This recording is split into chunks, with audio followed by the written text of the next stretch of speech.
Hey everybody again. It's Wednesday, time for part 2. What's the deal with the resurrection of Jesus? And we took a week off so I could go fishing. So without further ado, let's jump into this and get part 2 done. So sit back and let's see what we can explore together. Okay, well there's no denying the truth of this event is extremely important. But exactly what happened? Well, Jesus was arrested, he was beaten, tortured, and brutally murdered for claiming to be the Messiah. His entire existence threatened the Sadducees and the Pharisees. Those were the ruling powers in Israel. But for us, he suffered through the beatings, through the torture, and eventually to be nailed to the cross. It's essential that we know how much he suffered, because he endured all of that for you and for me. There's no doubt his physical suffering was horrendous. There are a few details included in the Bible, but Matthew 27:26 tells us, "Then he released Barabbas to them, but he had Jesus flogged and handed him over to be crucified." Now stop right there. Let's look at that. He had Jesus flogged. That's such a simple word, flogged. But just exactly what does that mean? Well, it means he was whipped in accordance with a Roman requirement that there be a scourging before each execution. The tool of choice for the scourging was a Roman flagellum. That's a leather whip consisting of 3 thongs, each ending with 2 lead balls, designed to tear the flesh, inflicting the max amount of pain and damage. And the Roman flagellum often included small bone fragments attached to the end of the thongs. These pieces had sharp, jagged edges that served to cut into the flesh.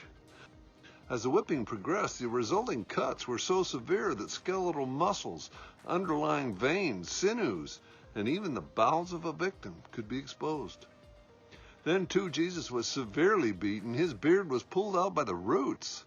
His face would have been totally swollen and disfigured. So let's look at this crucifixion. Now, at that time in history, crucifixion was the absolute worst death imaginable. It was reserved for the worst criminals, yet for Jesus it was made even more horrific. Unlike other condemned criminals who were tied to the cross, well, Jesus was nailed to the cross by his hands and feet. Each nail was 6 to 8 inches long. The nails were driven into his wrists and not into his palms. See, there's a tendon in the wrist that extends to the shoulders. They knew that when the nails were being hammered into the wrist, that tendon would tear and break. And that forced Jesus to use his back muscles to support himself so that he could at least breathe. Now, both his feet were nailed together between the 2nd and 3rd metatarsal bones of his feet.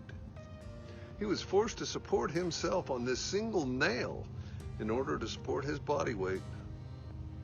Though the spikes were not driven through major blood vessels, they were designed to sever major nerves, rupturing other veins and creating great pain. Jesus' legs couldn't support him for very long because of that pain. It was overwhelming. He was forced to alternate between arching his back and using his legs just to continue to breathe. Then, too, his back, which had been ripped to shreds, continually rubbed up against that rough-hewn timber of the cross. Just imagine the struggles, the pain, the suffering, but the courage to go through all of this for us. Jesus endured this for over 3 hours.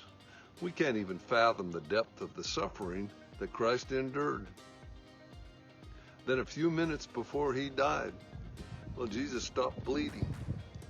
He was simply pouring water from his wounds. Now, John 19:33-34 tells us, "But when they came to Jesus and found that he was already dead, they didn't break his legs.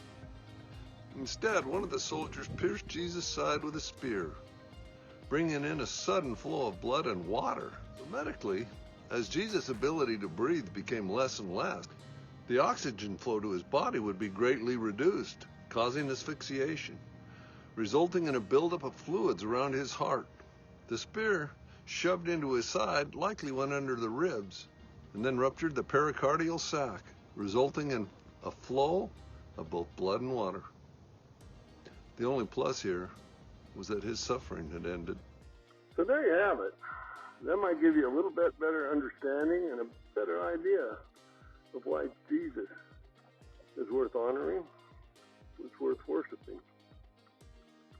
That he suffered through all of that to make us part of his family. We are children of God, the sons and daughters of God. The God that created everything in the universe, everything you see, everything you don't see. He created it all. And he wants us to live with him through eternity.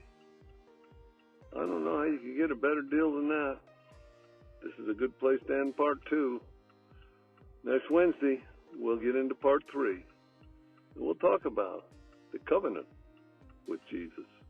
Until then, my friends, remember we're all in this together, and I'm pulling for you. May God bless you. Keep your family safe.